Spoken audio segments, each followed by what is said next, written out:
Another safe landing. Wonderful. I had more than a few people wanted me to discuss near-death experiences. And of course, first I have to answer the question, what is death? Life is the consubstantiality of matter and spirit, obviously so.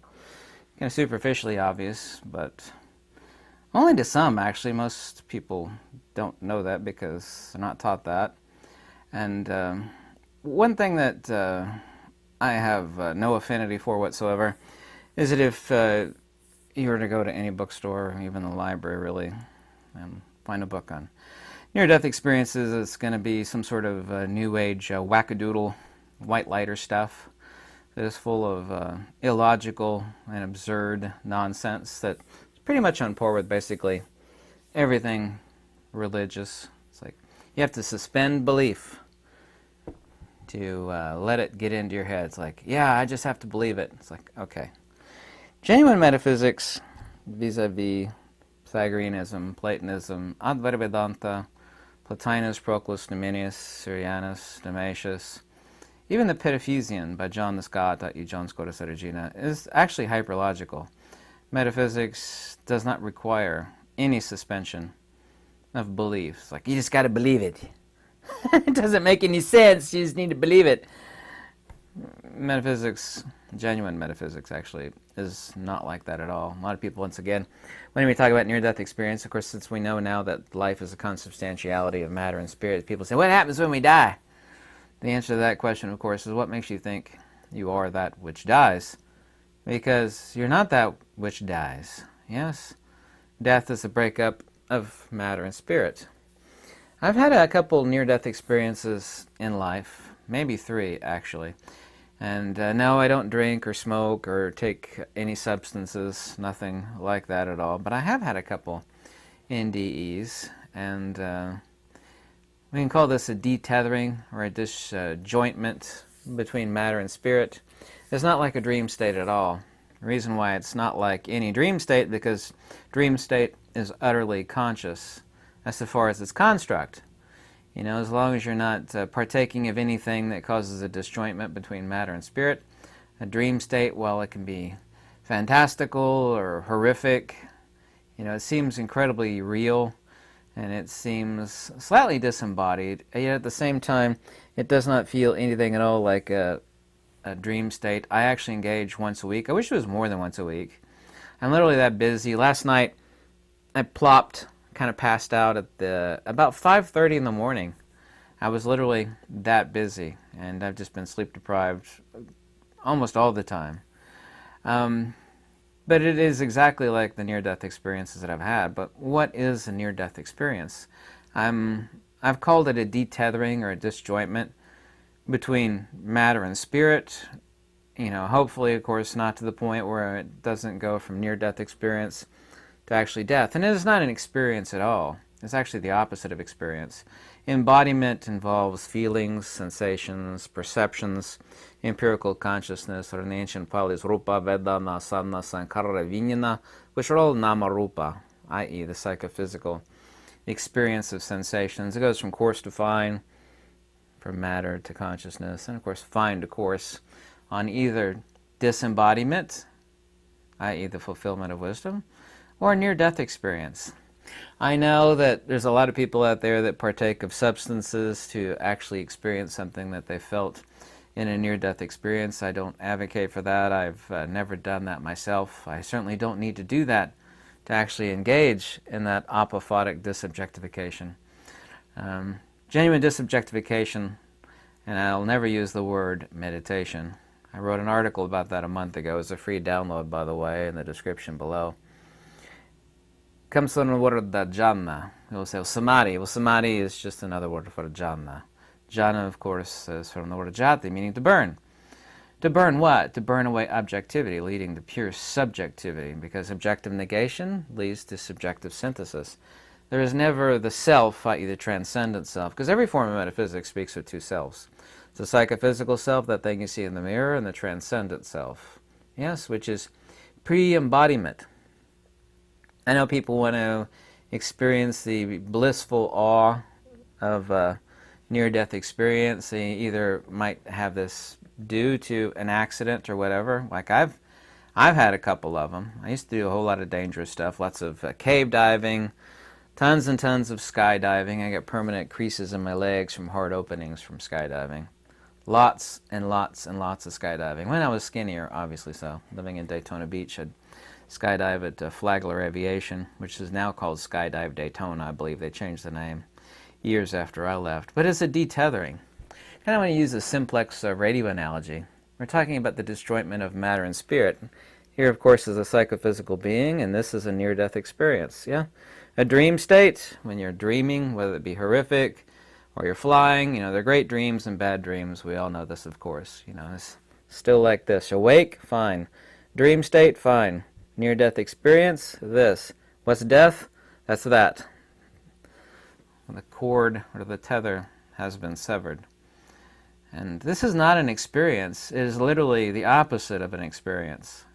It is a disembodied state. They call this in Pali dibakaku. Dibakaku means heavenly eye, but what it means is the vision that is not a dream state vision, but the vision that the spirit has under full disembodiment. Whether primordial agnosis exists or does not exist determines where one goes. And by where, it doesn't necessitatively mean that you've gone anywhere, but rather how one still is in suffering. This, by the way, is the genuine definition of hell, not like some sort of hot place deep in the earth as viewed by, Judeo-Christianity or any other, absurd religion. I mean, let's just talk about life, since life is the consubstantiality of matter and spirit, and the signal is everywhere around me, right?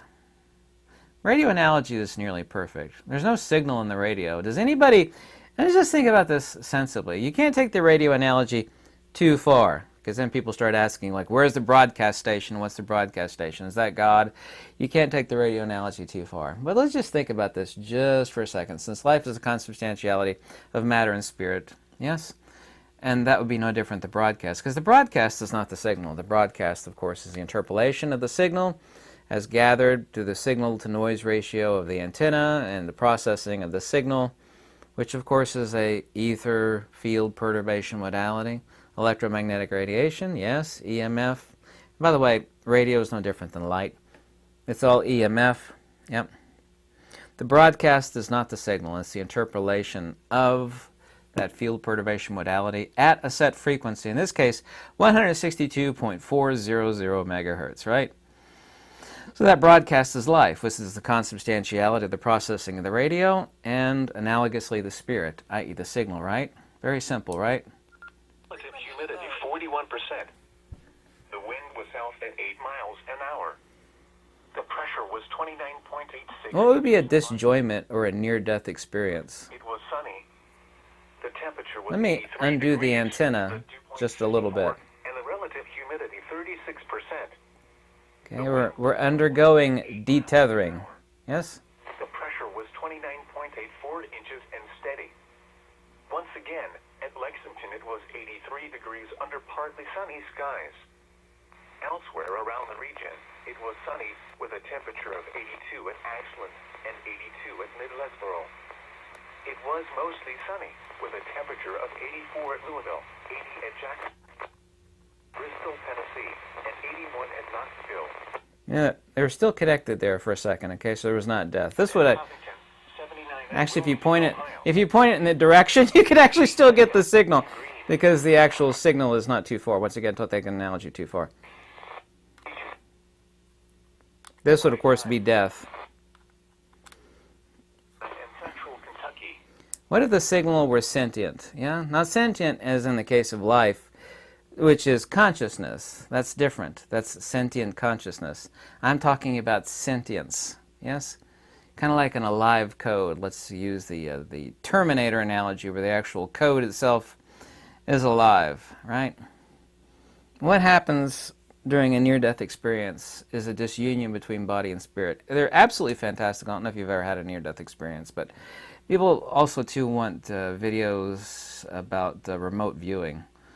Well, remote viewing is nothing other than an attributional statement about the nature of disembodiment or disjointment between matter and spirit. People say, well, how can you remote view? You know, you're in this physical body. It's like, no, the signal is not actually in this body. Neither is there a signal in this radio. There's nobody on this earth that's going to stupidly say something as ignorant and unqualified and absolutely incorrect as that there's a signal in this radio. But of course, there is not a signal in this radio. Near-death experiences and remote viewing work no different than a sentient signal, which is coordinate at this radio because it is tuned therein. And by the way, the antenna, insofar as life, is water. Without water, there is no broadcast. The broadcast is, of course, life. Yes? This signal is the sentient spiritus sanctum, the animus, the atman. I don't care which word you use, different languages. One and the same thing. By the way, the important words in ancient Egyptian are exactly the same words in ancient Pali-Prakrit. Aten and Aten. Chit and chit. On and on and on and on. I go down a long laundry list. Isn't that interesting? Don't you find that fascinating? Don't you find the fact that Pillar Edict of King Ashok mentions that the precepts of ancient, and the word was not Buddhism, they actually called it Brahmayana, the path to the Absolute, were being observed by King Ptolemy II. That's, I think, 427 BCE. So in ancient India, which of course India didn't exist back then, they were talking about Buddhism being observed in ancient Egypt under King Ptolemy II. Isn't that fascinating? Just think about that a second. Once again, don't take the radio analogy too far. The near-death experience is both hyperlogical, extremely simplex, and people ask, well, what about remote viewing? Well, remote viewing is definitely real. I've actually done it. I don't like to make videos about that because it's too esoteric. It scares the normies. The normies don't like to be scared. They do not like to be scared. They don't understand remote viewing. They don't understand near-death experiences. And yet, from the standpoint of logical, intelligent, and rational metaphysics, vis-a-vis Plato, Plotinus, Aristotle, the Pythagoreans, Proclus, Numenius, Iamblichus, on and on and on and on. Jakob Böhme, John the Scot, the author of The Cloud of Unknowing, i.e. Pseudo-Dionysius. All of this is hyperlogical. It is sensible. It is not irrational. It doesn't require anybody to suspend belief. Well, that's just crazy. Yeah, I know it's crazy. Hey, you just need to believe in it. It only works if you believe in it. I know it's crazy. There is none of that. Near-death experience is nothing other than a disjointment between body and spirit.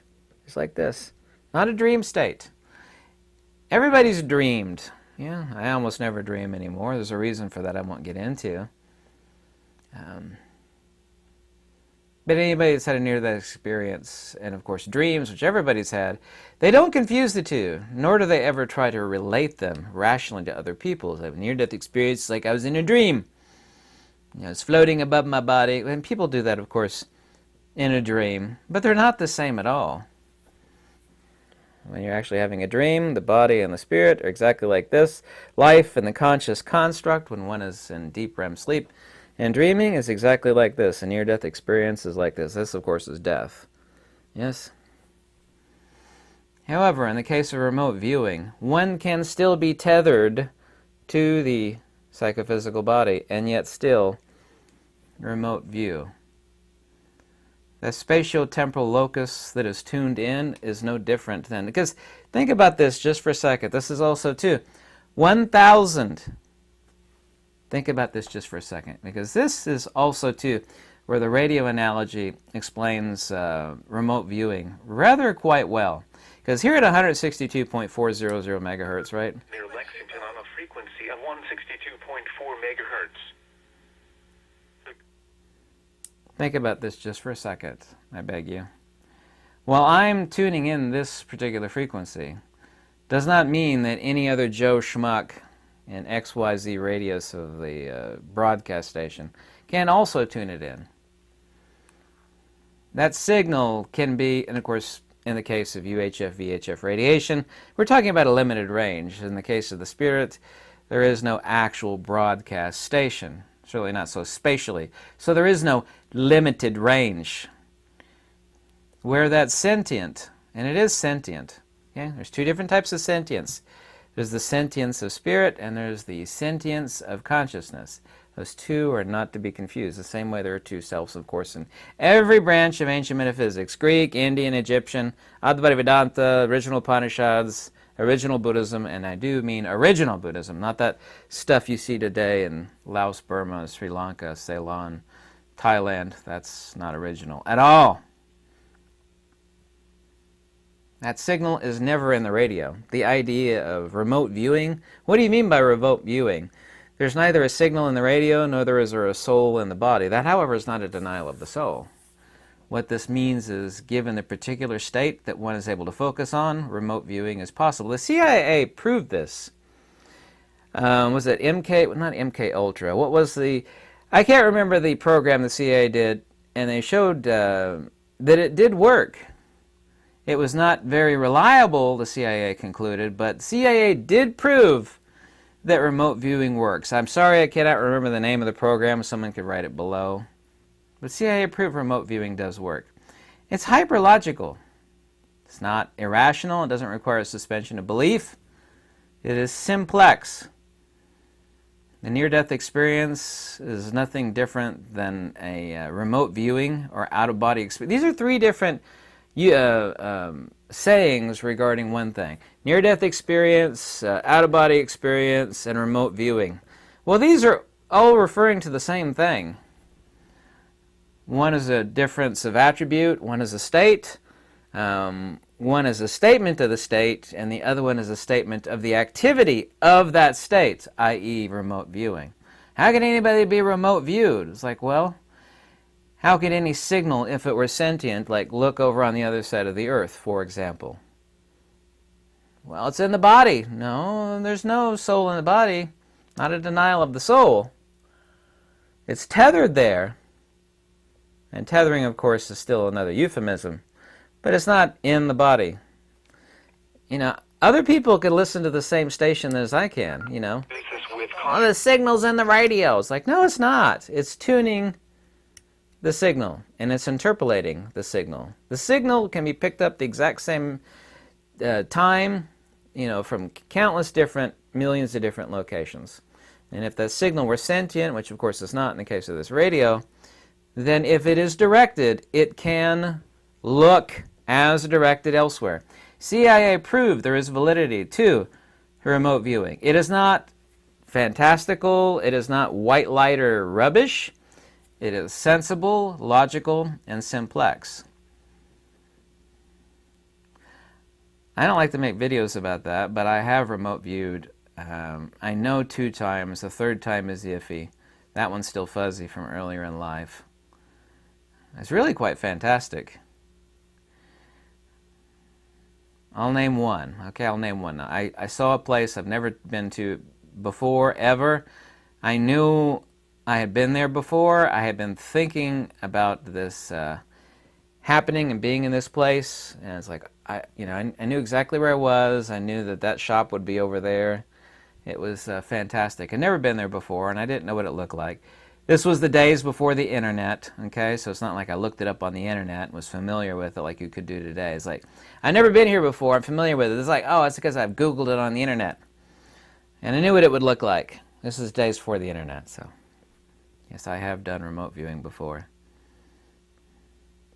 2 for certain. A third time is iffy, but 2 for certain.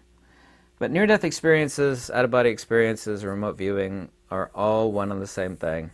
They're different modalities of one thing, the detethering of the signal and the body, but they're never conventionally tethered. There's no signal in the radio, nor is there a spirit in the body. It is the focus and direction of the will. Say spirit, will, nous. Doesn't matter what word you use. With the right tools, one can do this. So, near-death experiences are hyperlogical. I don't ever condone anybody taking substances such that their body and spirit do this number, because it's bad for you. It could lead to permanent detethering, which is what we would call death, because so what happens when we die? Once again, it's like, what makes you think you are that which dies? You are not that which dies. Life is a consubstantiality of matter and spirit. Death is just the end of that. It's not Death is not the opposite of life. Death is the opposite of birth. Birth is just embodiment and consubstantiality. I hope I made that clear. I tried to use the most simple analogies possible to convey meaning, because that, of course, is what's important. If you like these videos, you can always contact me via my email below, or description, or any donation, or let me know if there's any particular video you'd like discussed. But metaphysics is logical. It is not crazy belief system nonsense. Thanks. Goodbye.